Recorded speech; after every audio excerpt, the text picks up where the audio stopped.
ini emang suka makan makanan gini Pak Ustadz. Yang kedua ya pengen Pak Ustadz sih. Ya, kami PT Mitra Tiga Sepakat mengucapkan terima kasih waktunya Pak Ustadz. Udah meluangkan waktunya untuk bertemu kami semua. Itu masakannya luar biasa enak, alhamdulillah. Pertama terima kasih baik dari teman-teman jajaran direksi ataupun semua staf perusahaannya karena mau meluangkan waktu datang ke sini.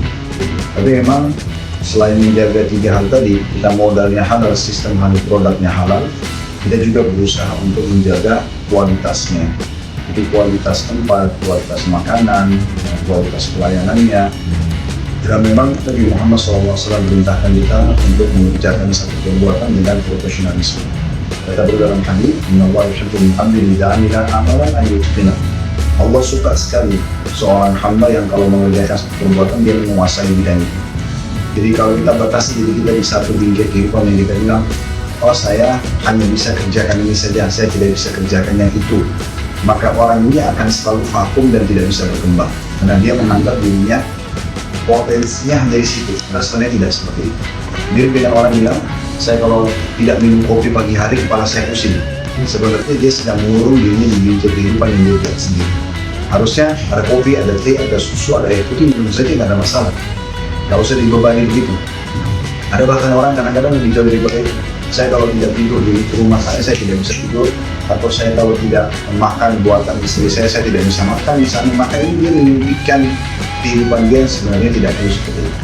Dan ternyata dengan konsep pribadi seperti ini, alhamdulillah bisa berkembang dengan baik.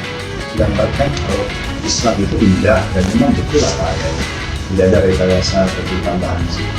Nah juga salah satu yang saya kembangkan di usaha, konsep dasar agama tidak boleh memisahkan antara ekonomi dengan sosial. Itu sumber keberkahan yang luar biasa.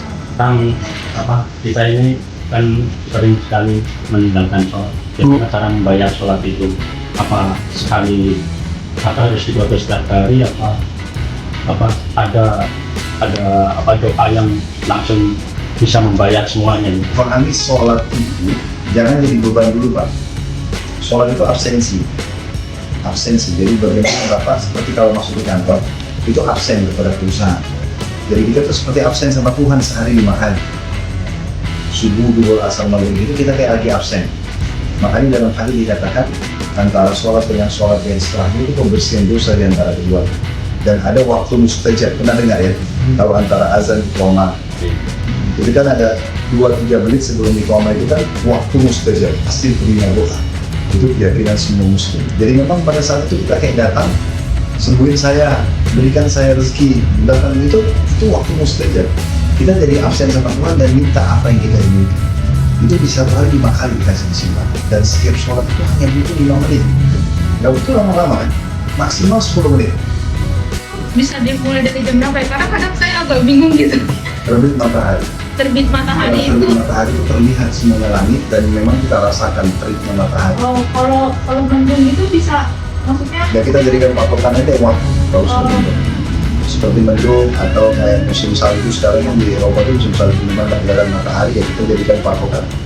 Dia biasanya 1 jam selepas subuh. Biasanya 1 jam selepas subuh sudah masuk waktu. Kalau syuruk awal terbitnya hari itu 40 menit habis sholat subuh biasa. Nah kalau untuk amal ini kita ambil 1 jam setelah subuh itu sudah masuk sampai di jalan dulu waktu itu. Ini 5 rakaat 2 tidak ada maksimal.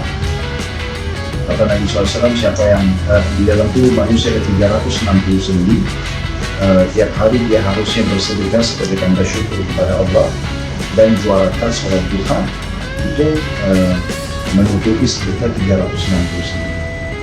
Kalau 2 rakaat, kalau 4 rakaat itu kata Nabi SAW, kalau berfirman ini hadis qudsi, sujudlah, ruku'lah kepada wahai hambaku 4 rakaat di awal pagi, maksudnya sholat duha itu, atau akan penuhi hajatmu pada hari. Untuk sholat di dalam kendaraan,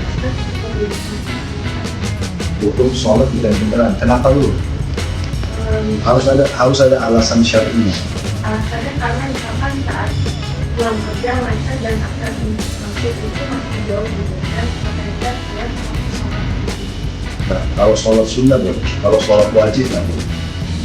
Kalau sholat wajib nggak boleh. Jadi memang kita cari jalan supaya bisa sholat, ya.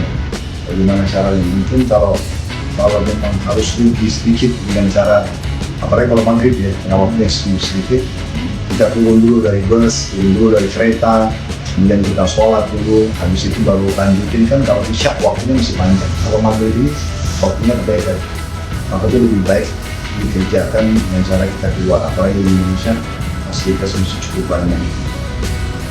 Itu